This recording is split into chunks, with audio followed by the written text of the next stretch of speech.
Welcome in, everyone, to another week of First Seed Fantasy. We are First Seed Fantasy.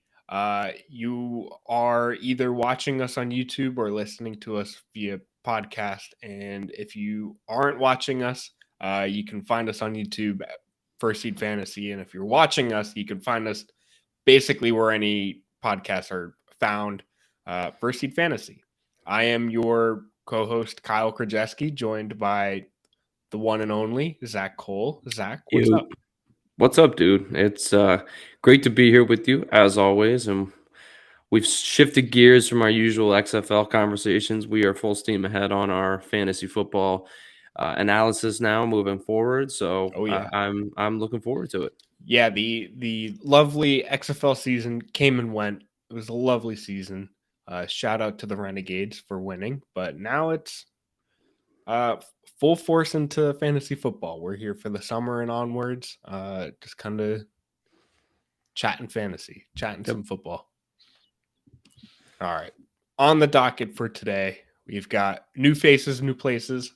We are basically just highlighting some of the dudes that are on new teams. Whether it's just come and gone, it's been months since free agency kind of was at its strongest. Maybe it's just out of our minds, just kind of refreshing it for both ourselves and for you, the listener. Uh, so just running through some of the highlights of free agency shifts. And then the schedule announcement was 2 weeks ago now, I think. And just kind of highlighting some strength of schedules, some kind of early season streamers, and just kind of a little bit of highlights from basically the whole of the schedule announcements. So just kind of Yeah, shifting that into fantasy focus at least. exactly. And that's kind of what I was just going to say there, Kyle. We're kind of taking things that are non-fantasy relevant things right now, but we're kind of twisting them into the fantasy realm and just seeing what that means for the outlook in August, September, October, when we're actually playing fantasy football. So I thought some of the schedule releases were pretty cool, so I'm pretty fired up to talk about that. But let's not forget some of the big news that we heard recently. Yes. In a podcast, I wish I had the exact podcast. But DeAndre Hopkins, who recently requested a trade, uh, kind of outlined his desired parameters for the kind of, I guess, the team that he wants to be playing for. Um, Kyle, it was the I Am Athlete podcast. yes, the IMF Late podcast. And it was interesting. It was kind of like, wow, I should have pulled this up right before we recorded. But it was like he wants consistent ownership, and he wants a quarterback that loves the game of football, but was very quick to kind of reiterate that Kyler Murray loves the game of football. Like that wasn't a dig on Murray. It was more just like he's not going to be playing with Murray a lot this upcoming season, so he's kind of Mhm. looking for that consistency or reliability for this upcoming season specifically. And I mean, understandable. He's getting up there in age. He wants to show off and make money as well when he can, which is now. Yeah, And to do Kyle, that and is what he's and looking just to for. hop in real quick, I mean, he left Houston because he saw the kind of the sun on the horizon with the Deshaun Watson tenure and everything, and so he wanted out of there, and that's why he ended up with the Cardinals. Of course, there's trades and behind the scenes and all that front office stuff, but he went to a better quarterback situation where he is clearly Kyler's favorite target when he's on the field. But that's going to be the issue, is that Kyler's going to miss. I've heard upwards of half the season to 3/4 of the season trying to recover from this ACL surgery. Now, of course, nothing is set in stone yet. I mean, he could roll out there week one for all we know. I mean, that would be a miraculous recovery, but I mean, we can't rule that Yeah. out until we get that news that's saying concrete. Can't rule that out. So I think for Hopkins, he's just looking to really kind of maintain that relationship he has with Kyler in the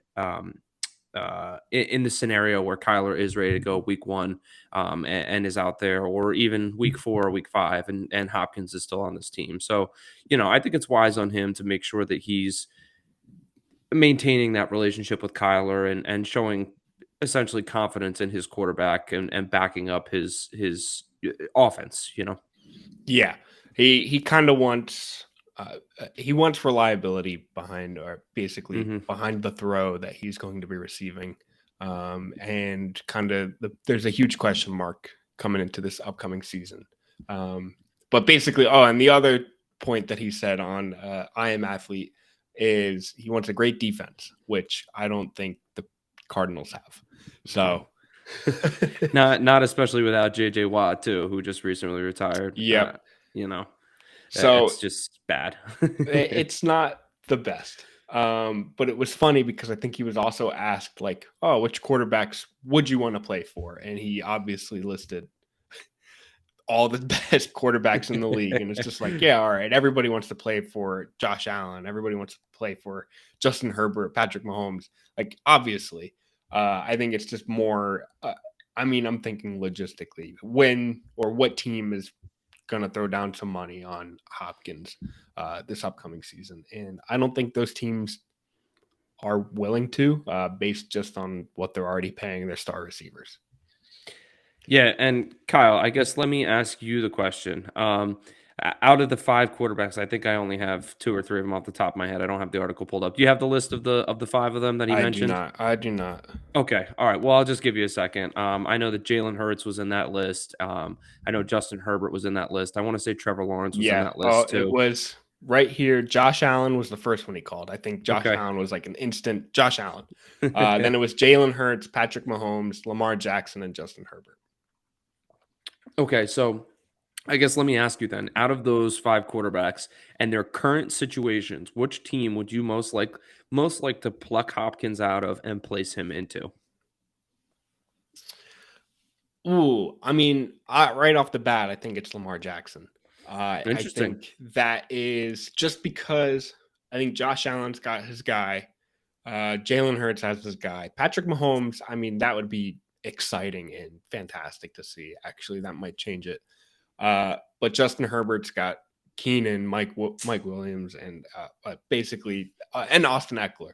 Mhm. So these guys kind of have their casts around them. Where I think Lamar Jackson's game could be. I think Jackson's game is the one that we would see elevated to a new level with Hopkins. Um, Whereas Mahomes would still be Mahomes. Mhm. We've seen Mahomes with the star receiver, whereas we haven't really seen that with Jackson. And I think that's kind of why that's my choice, where I think Hopkins is going to dominate no matter who's throwing him the ball.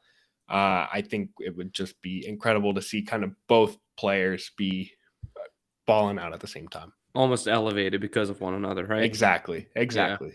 I like that answer, and I think that that's a very a very big picture answer of you there, Kyle. I like that. I think if I had to choose somewhere to see him go, I think I would be in the same boat as him, obviously, and I think I would say the Bills. I think he and Josh Yeah. Allen would be I think if I were playing, phenomenal. if I wanted to see good football, I'd want to see Josh Allen slinging it to DeAndre Hopkins and Stephon Diggs. It's like it's a no-brainer almost, and I think Allen's kind of been hurting for that wide receiver 2 presence. I mean, we've seen flashes of it from Gabe Davis. From time to time, Dawson Knox steps up and fills that role. But I mean, I think that would just take this offense to a level that we couldn't even imagine, where Josh has Diggs and Hopkins to throw to on either side of the field, and he's got Knox and Gabe Davis, pushing the boundaries of the field. I really just think he would be special in that offense. Not to slight any of the other offenses. Obviously, he'd be great anywhere he went, but that's a scenario that would stick out to me the most, I think. Yeah, that one would be just electric. Just Absolutely. incredible football to be seen in Buffalo. Man. Absolutely. All right.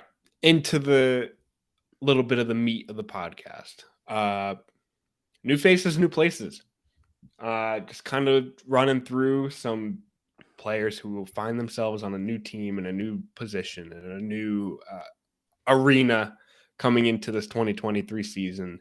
And some of these, I still remember some of these signings and being like, oh, I can't believe that took place.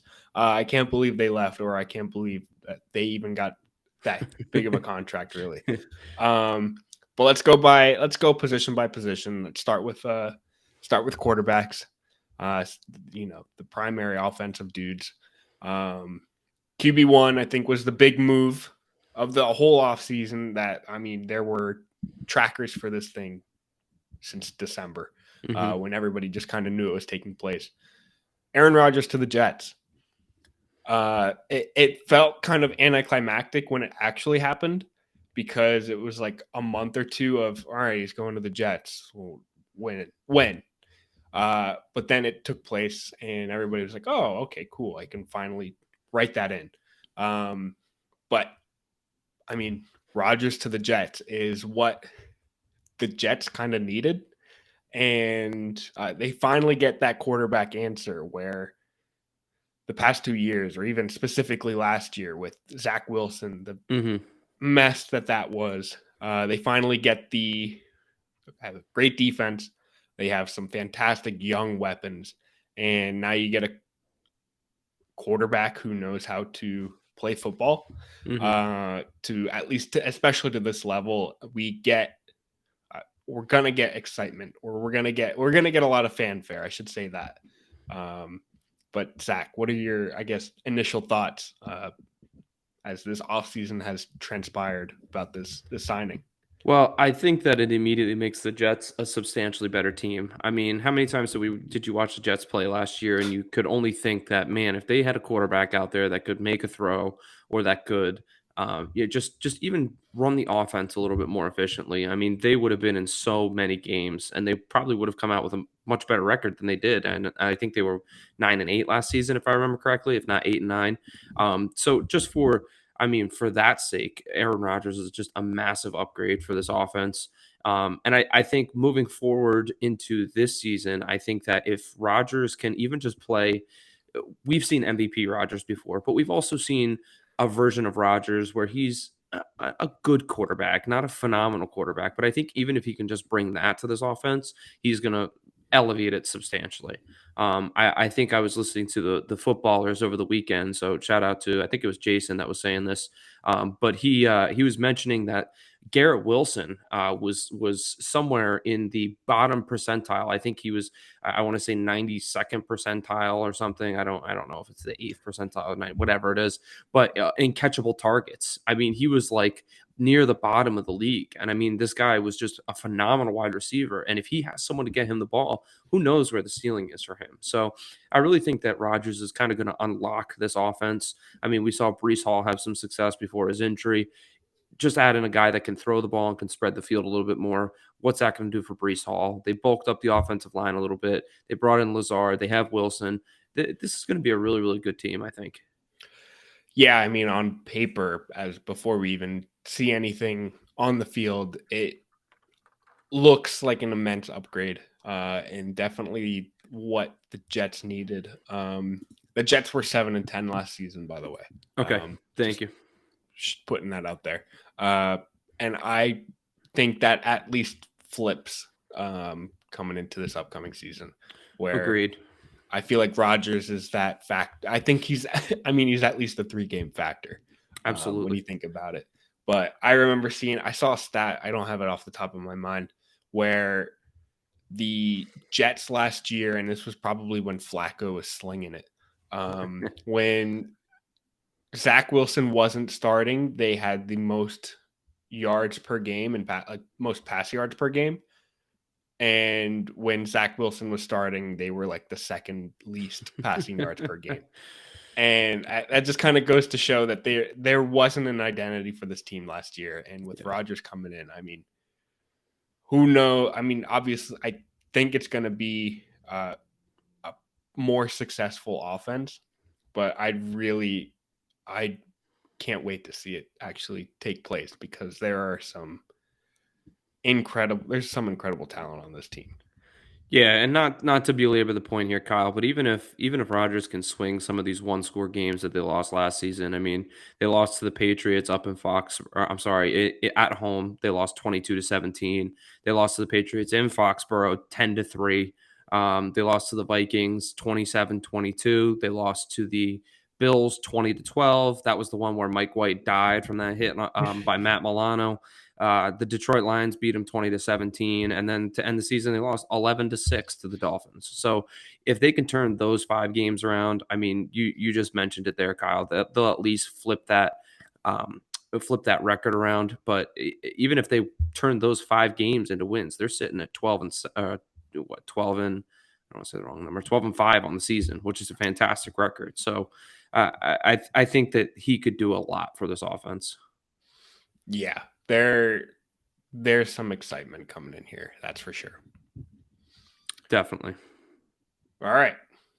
The other guy, or another couple guys here, but other quarterback here, which I think was the second largest QB signing of the offseason. Derek Carr to the Saints.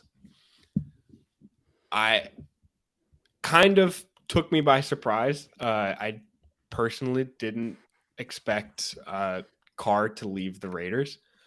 And because of that, overall this surprised me. But I think it's one of those things that just makes sense to me. Carr going into a team that needs an upgrade at QB, or at least some consistency at QB ever since Breeze left. And I think he's gonna shine there. I think he's just gonna have. He kind of gets a little bit of a downgrade in the receiver room, but I think this is still a place for him to kind of ball out, at least to Derek Carr levels.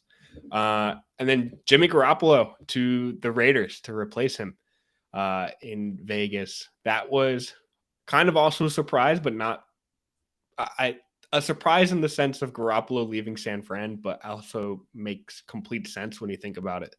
There's too many quarterbacks in that QB room in San Fran that it's still completely up in the air what that looks like. But Garoppolo finds himself in Vegas with Hunter Renfrow, Devontae Adams, and basically a wide receiver room that is primed for success for anybody that steps in at QB there. So, right off the bat, I think Garoppolo kind of got the better end of this deal. I wish Carr could have probably stuck around. I think he's personally the better QB, but who knows? This might be who knows? Maybe Garoppolo put some life into this Vegas offense. Yeah, and I think an understated aspect of this too is Garoppolo is rejoining 2 familiar faces from when he was actually in New England. Josh McDaniels is the coach for Las Vegas, the Raiders now, and Jacoby Myers is actually now on the Raiders as well. So 2 New England guys know how it's run, are going to be on the same wavelength as Jimmy G. I think you brought up a good point, Kyle. I think that this is a wide receiver core that is primed, that is ready to go, and they just need a competent leader in there. But I'm going to go ahead and disagree with you, and I'm going to say that the Saints wide receiver room is actually better this upcoming season. If Michael Thomas is right, which is the biggest, fattest if that I can give on earth, if Michael Thomas is right and he's not hurt and he's good to go this season, I saw enough from Chris Olave to say that he is an extremely, extremely competent wide receiver 2 at worst. I think he could. We saw last year he can basically run an offense on his own as the alpha there. But I think when you put Thomas and you put Olave together in an offense where they brought in some depth at the tight end position as well with Adam Troutman, and I think they brought in Foster Moreau this offseason as well. They have some targets there that they could really share pretty nicely. So I think Carr is still in a pretty good position to succeed, even with moving elsewhere. And we saw last year the NFC South is about as toss-up-y as it gets. I think the early odds-on favorite, I'm just kind of guessing this, is probably the Falcons, who are not a formidable team by any stretch of the mind. And with Ritter stepping in there to man the offense officially for the 2023 season, you really don't know what you're going to get. Realistically, Carr is the most experienced and probably the best quarterback in this division. And a lot of times that translates to the team winning the division. So I think Carr could find success early on in this season or in his tenure with the New Orleans Saints. Whereas I think Jimmy G might have a tough go of it because you got to remember he's going to play Russ, Justin Herbert, and Patrick Mahomes 6 times this season. And I think Jimmy G is a good quarterback. Don't get me wrong, but I don't think he's on the level of any 3 of those quarterbacks. Yeah, no, he's going to have definitely a tougher go. And I mean, what we all thought was the division of nightmares last year kind of may actually be that this year. Right. And yeah, good luck, Jimmy G. And I think Kyle, sorry not to cut you off there, but I think that it's like do or die time for both the Chargers and the Broncos. I mean, the Broncos brought in Sean Payton. Russ is going to have a hell of a season to stick around there past this year.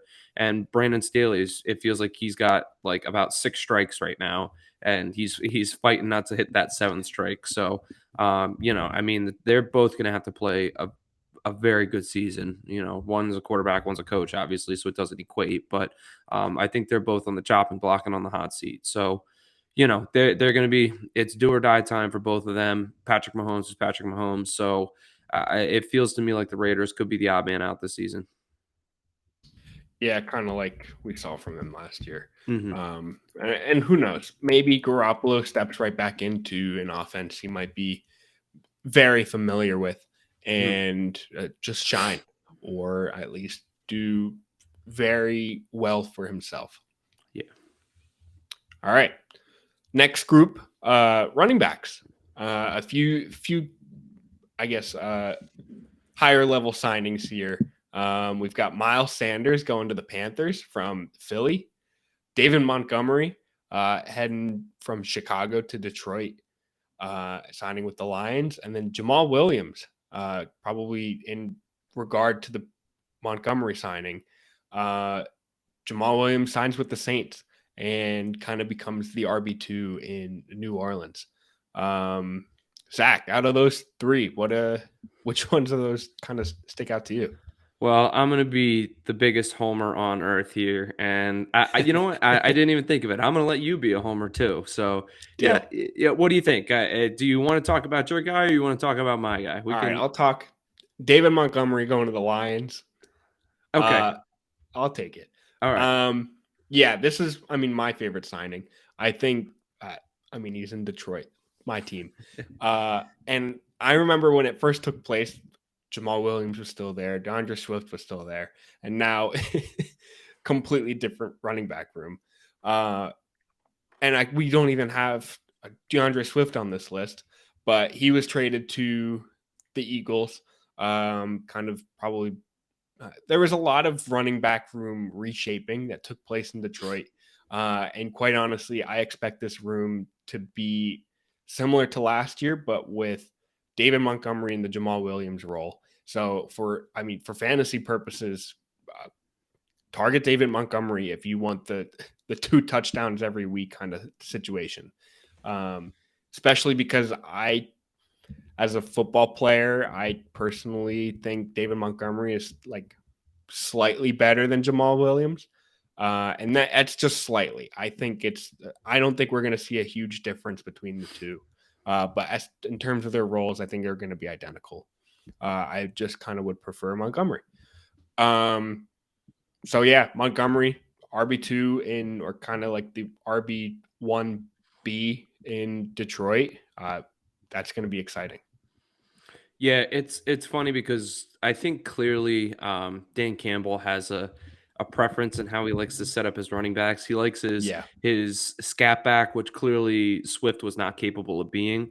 And we see that they love Jahmyr Gibbs and they're putting a lot of eggs in his basket. And then you have the grinder, the goal line guy, the 3rd and 1, the pick up the first down guy. And that's what we're probably going to see from Montgomery. I was watching a video the other day and it was just trivia of some kind. It was like who led the NFL with 18 rushing touchdowns in 2022. And I'm sitting there, I'm like, oh, it's Nick Chubb. It's got to be, it's got to be one of these guys. No, it's Jamal Williams. I mean, there is so much opportunity that Montgomery's walking into. And even if he can produce 60% of what Jamal Williams did, I mean, that's still a 12 touchdown season, which is phenomenal. So I think Monty's a great pick. And I think if Gibbs is expected to step into that Alvin Kamara type role, I mean, if you look at what Kamara did in his first season, he was peppered with targets. But I mean, he did not take a lot in the run game. He only had 120 rushes on the season. So you're looking at an average of under 10 carries per game. Probably, I'm trying to do the mental math, but that's probably closer to like 7.5 per game. So that's not a lot of rushes that's going to be taken away from David Montgomery. So there's plenty of opportunity. I love that. But let me talk about Sanders real quick. I Let's think he's hear it. going to have a beautiful career renaissance down in Carolina. I mean, not to say that he was bad at all in his time in Philly, but he was notorious for being a little end zone stingy, a little up and down, a little unreliable when it came to fantasy football. I think that's going to change. I think that this guy is going to get a heavy workload in the passing game. I think that they've been looking for their Christian McCaffrey type guy ever since Christian McCaffrey left. I know it's a new coaching staff and things might be done a little bit differently there now, but I think that Miles Sanders is still young enough. He doesn't have a ton of wear and tear on his body. There's a reason they went out and signed him and put a lot of guys don't get a second running back contract, and he did. And he's the guy. I mean, there's really not a lot of other people there. I'd actually have to look up the depth chart to even see who is there behind him. I But think I it's mean, just Chuba and I think just Chuba. yeah, and then Raheem Blackshear and Spencer Brown. So I mean, that does not intimidate me at all. If Deontay Foreman was still there, that would intimidate me a little bit more. But I mean, the room is his. So I love his ceiling this year. I think it's going to be extremely high. And maybe I'm being a little hot takey here, but I think he's going to be an RB1 in 2023. Yeah, I look forward to seeing your projections as you make your way through them and see how that Absolutely. takes place. That's a grind, man. Yeah, it's in the works. All right, RB's out of the way. Wide receivers. We saw Brandon Cooks sign with the Cowboys, or was he traded to the Cowboys? Traded. And then Alan Lazard, Jets, following. I think he went there pre-Rodgers. I think he was there kind of as an extra luring As bait. kind of tool. Juju Smith-Schuster is in New England. He's a Patriot now. And this one was the surprise to me. Adam Thielen going to the Panthers. That one happened, and I was like, all right, that is a little bit too much. That's going to be too much different or same face, new place. That's going to be weird for me. But yeah, just a few highlights of those wide receivers who shifted. Zach, any of those stand out to you? So, I mean, wide receivers clearly, I think the less sexy position here. A lot of these guys are going to fall into kind of utility roles. Not necessarily. I don't think any of these guys I would say are the ones in their offense. I mean, we might see Aaron Rodgers try to force feed Lazard a little bit and get him the ball more than maybe he should get it. But I think out of this list, the one that stands out to me the most, though, would probably be Brandon Cooks going down into Dallas. Dallas lost Dalton Schultz this offseason. He went down, over, up to Houston. So he loves Texas, but he didn't leave. He, just went next door to the Texans. But that's going to be a lot of vacated targets in that offense. And Zeke is also gone, so there's some targets that open up. Of course, they'll fill them in with maybe other running backs, with other tight ends, so on and so forth. But I think Brandon Cooks can step into a big role in this offense. It really kind of feels like they've been looking to fill targets ever since Amari Cooper left this offense, 2 or 3 seasons ago. Because when they had Cooper and Gallup and CD, it was like beautiful. Everyone was getting fed the ball all over the place, and I think Cooks is really going to step in and is going to take a decent target share and is going to get the ball a lot. I think Dak's going to find it to be a nice security blanket. Yeah, I agree. I think that's a huge one. I think Brandon Cooks is Mr. Consistent and looks for, I think, his 6th team now to have 1,000-yard receiving yards for 5th or 6th. Either way, too many. And either way, he's Mr. Consistent. Anybody's throwing him the ball in any uniform, and he's catching it for 1,000 yards. Kyle, you know what's funny is Brandon Cooks is a good player. Like he really is. He's not a bad wide receiver, but he gets just passed around all over the place. I don't know. I don't know if he's a good teammate. Maybe he's a bad teammate. I don't know. But like, it's funny. I was talking to a couple people, and they were saying Josh Johnson was visiting. I think it was the Ravens, or he was signing with the Ravens for the third time in his career, or something like that. Now that's a guy that he just bounces around because he's mediocre, But Cooks, I mean, you talked about Cooks is on his fifth or sixth team now, and I mean he's a good wide receiver, which kind of drives me nuts. Yeah, he's a very good receiver, and I mean, fantasy speaking, he's always a guy that you can slot in your flex or your wide receiver 3 position, and be incredibly happy with. All right. Yeah, I copied Brandon Cooks. Tight ends. Not much huge movement. Saw Darren Waller signed with the Giants. He is now a New Yorker. My personal favorite signing, Irv Smith to Mine the too. Bengals. Mine too. Love me some Irv. Dude is still only 24, and being on a new team that is just young and pass happy. I'm excited for that. That's gonna be my favorite one. I'm gonna draft too much Irv Smith again. Yeah, it literally is a trap with Irv Smith. I mean, he's been in the league 4 years now. So he would have had the potential to have started. Let me do the mental math here, right? 65 total games. Okay, so he could have started 65 total games. Kyle, give me a guess. How many games has Irv Smith started in his 4-year career? 10. 15. 15. 15. But you know what? Irv is that good stuff because I just keep going back to him and I Every keep year. believing in him. I mean, I hope it'll It's be the there. year. I hope so. He fits right into this offense, a pass happy offense that saw Hayden Hurst be pretty successful last year.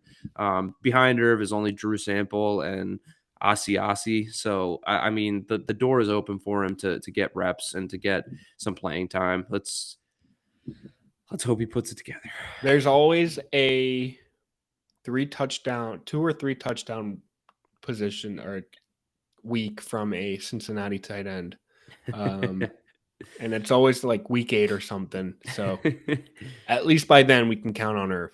Yeah, that's that middle of the season. You're just hoping for a win. You take a shot in the dark. You pick up Irv, throw him in there, and he gets you 26 points, and you love that guy. Your tight end one is on a bye. You need a dude to slot in there, and Irv is always at the top of the waivers. Yep. And I'm looking forward to holding on to him all season. That's the thing, is never let him go, right? Never. And just one other signing, Dalton Schultz signed with the Texans. Mm-hmm. That one I don't think is huge. I don't think that's going to be a very fantasy relevant signing personally, but I don't either, Kyle. Sorry, but I don't want to drag too long here, but I don't think it's going to be huge, but I do think that the Houston offense has a chance to be sneaky good. Like it's not gonna. Don't get me wrong. It's not gonna be great. It's not gonna break any records. And until they invest in that offensive line a little bit more, C.J. Stroud's gonna have a hard time back there. But I mean, they picked up Tank Dell on the draft. They have they're bringing back Nico Collins. They brought in Dalton Schultz. John Mechie's coming back from his leukemia diagnosis, which is fantastic. Thank goodness. There's one other person that I'm missing. Chris Moore had a pretty good season down there last year. They have some guys, and it could be okay down there. Not to mention Dameon Pierce is a solid running back too. So we'll see. Sneaky good offense. Sneaky good. Sneaky. Very sneaky. All right. That was, I said new faces, new places, but I guess it's same faces, new places. I think so. Something like that. Let's move on to the schedule announcements. Just highlighting some strength of schedules, early season streamers. But I'll get us started with some strength of schedule. So QBs, just listing these off here. QBs with the easiest schedule, kind of season long, based on, I guess, the 2022 season and fantasy points allowed, based on defense and matchups and all that fun stuff. Easiest three: Packers, Saints, Bears. So, of course, we get to figure out if Jordan Love is pretty good at the pretty easy QB schedule. So that'll be interesting. Saints, we get to see Derek Carr kind of slide right in with a breezier schedule. And then, man, I don't think the hype could be any higher for Justin Fields. Yeah, it feels primed to be too high a little bit, you know? Like it feels that way. And I'm on the roller coaster with him. I love Justin Fields. He's one of my favorite quarterbacks in the league. I think he's a candidate for my first jersey of the season this year. But I think this feels like a trap too. It really does. Yeah, there's always that trap QB pick.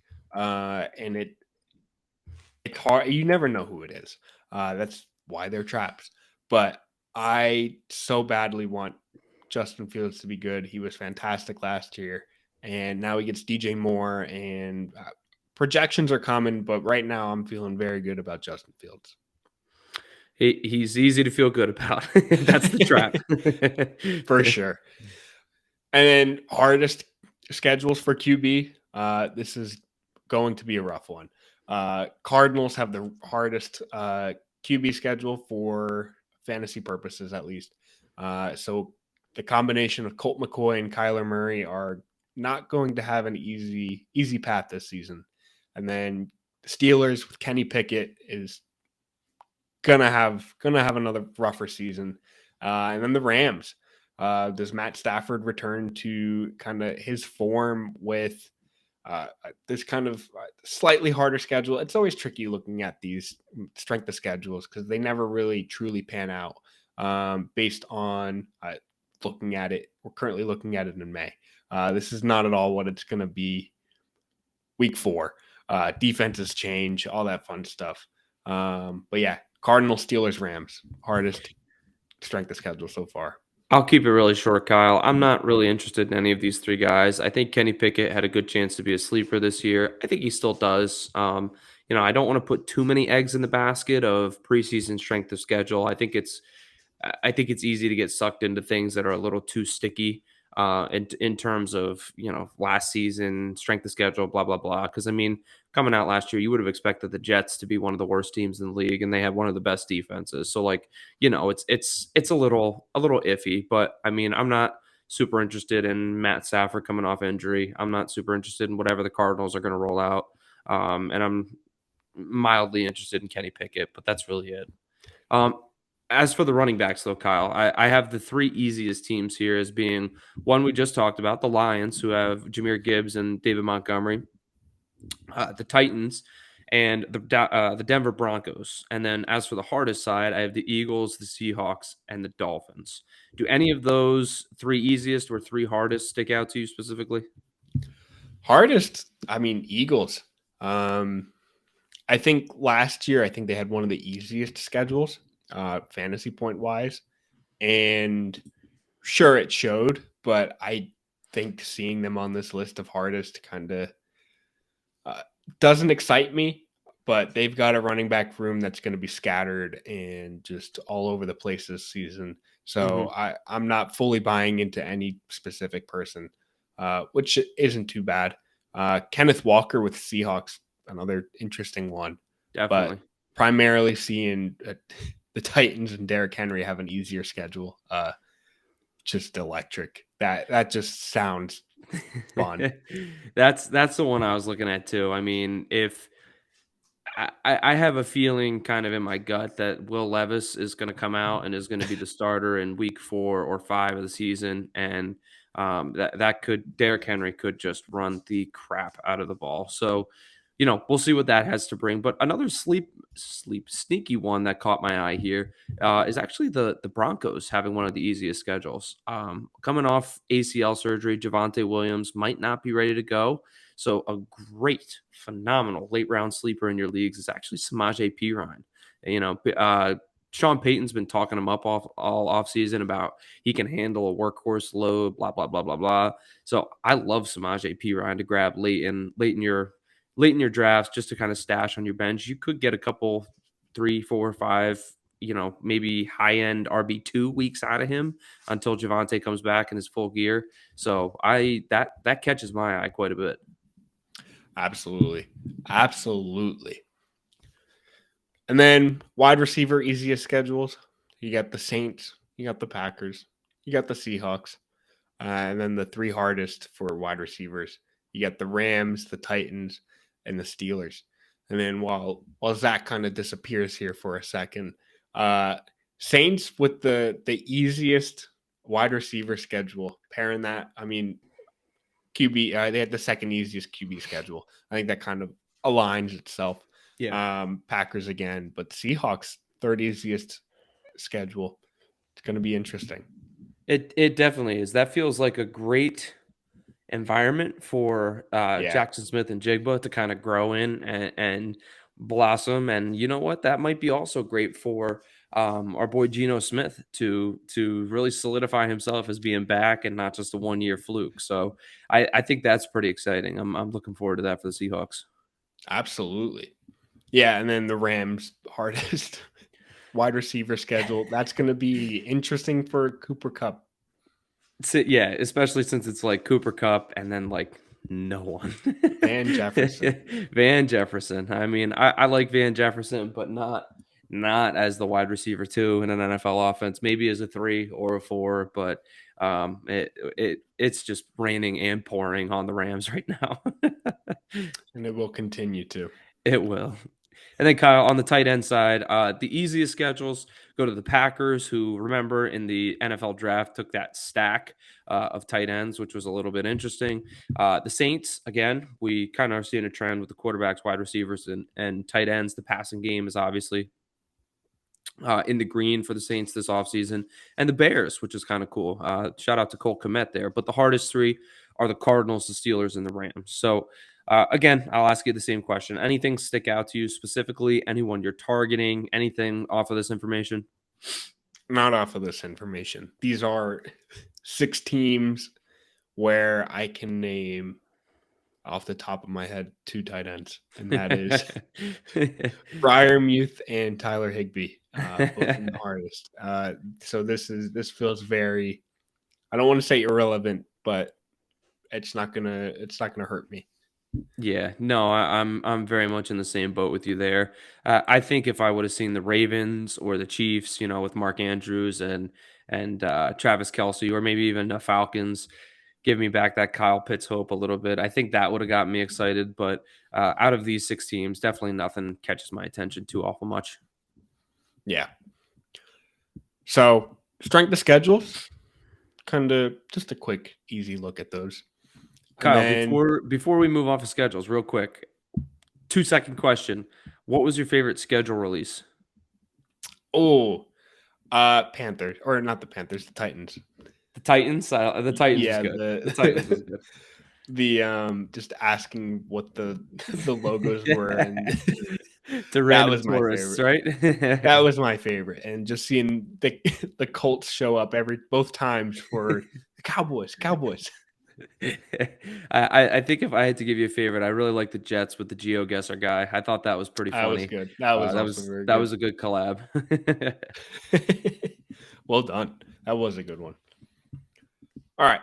Strength of schedules out of the way, and just a quick glimpse, just because this is probably on our docket to chat about later this summer. Early season streamers based on just like strength of schedule. And this just kind of goes for QBs and defenses. So I'm not planning on delving too deep into this. Just kind of one of those things to keep in the back of your mind, like, oh, these late round picks could be starters for the first few weeks, and then I dump them to find the new hotness. So for QB, Russell Wilson starts out the season with the Raiders, the Commanders, Dolphins, and the Bears. And I think ranked, it's the easiest 4-week start of all QBs. So hopefully it's a get right 4 weeks for Russell Wilson in this offense. And if it's not, then it's like after week 3, he's just exiled in the fantasy land. And then Jordan Love gets Bears, Falcons, Saints, Lions to start the season in his offense. So once again, another QB where let's find out, and we'll know in these 4 weeks whether it is Jordan Love or if it's just going to be a mid-season from this Packers offense. But luckily, we'll know soon or as early as this, because easier start, and then you draft him late, and if he balls out, then you've got a steal.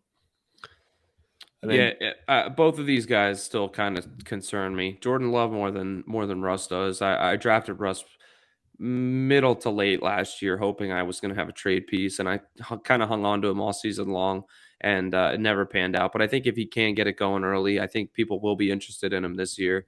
I mean, we've seen it year in, year out from this guy that he's a good quarterback. I think last year was just a lot of different circumstances that wound up having him struggle. But for Jordan Love, I'm not sold. That one game we got to see him start against the Kansas City Chiefs was just a miserable football game to watch. And I'm not sold on him, but I mean, this early season schedule does make it enticing. So I don't know. I'm probably going to stay away, but I can't blame anyone for wanting to stream him against those 4 teams either. Yeah, they're kind of fine streaming options. Is what they really are. Mm-hmm.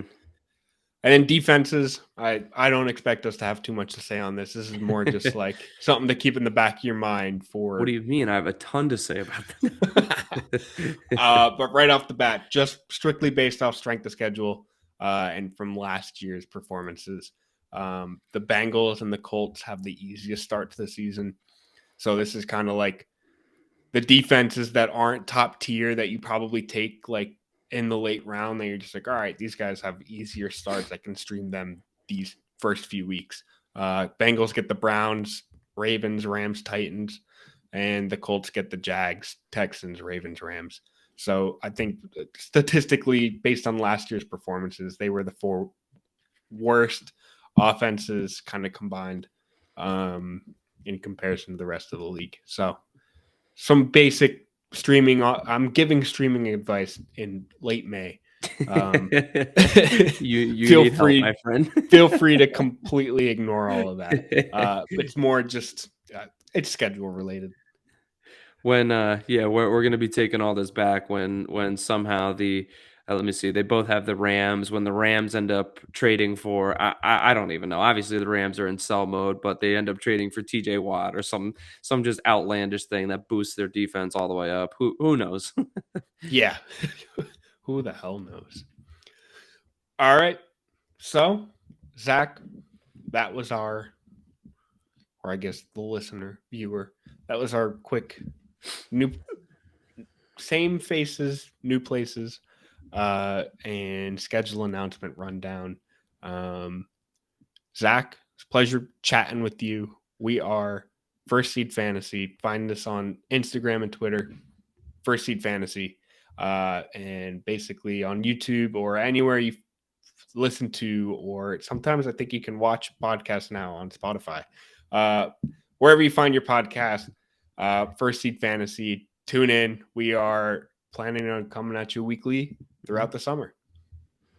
Yep, can't wait. I mean, we got a ton more topics on the list already to hit, and who's to say we don't give some more streaming advice next week? I'll have your week 2 waiver pickups ready and listed out for the start of June. So be ready. Kyle's gonna pull Mike Davis out of the bag next week. Be ready. Be careful. Don't tempt me. All right. Thank you all for tuning in, and we will see you next week. Later.